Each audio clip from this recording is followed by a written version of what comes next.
वाग्दाना, Jesus का वाग्दाना, Jesus क्या बात करता है कही तो हमें सभी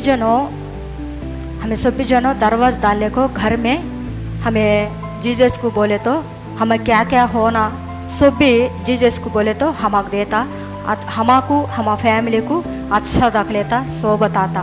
तुम्हें क्या भी खबुले न को, तुम्हें क्या भी डरो न को। जीसस हमारा सभी जना को सो बताता, तुम्हारा फैमिली को हमारा फैमिली को सभी जना को जीसस हमारे सभी जना को अच्छा रख लेता, क्या भी परवाह नहीं। చూడండి ప్రియ దేవుని బిడ్డలారా, దేవుడు ఈ వాగ్దానం మనందరి జీవితంలో నెరవేరుస్తాడు. మనందరి కుటుంబాలకు కూడా ఆయన తోడుగా ఉండి మనకు తోడుగా ఉంటాడు, ఆశీర్వదిస్తాడు. ప్రార్థన చేసుకుందాం. పరిశుద్ధుడా, మహోన్నతుడా, ప్రేమ స్వరూపి, నీతుడగు తండ్రి, నీకే స్తోత్రాలు చెల్లిస్తూ ఉన్నాం. ఇదిగోనైనా ప్రభా, ఈ రోజునైనా మాతో మాట్లాడి ఉన్నావు ప్రభా.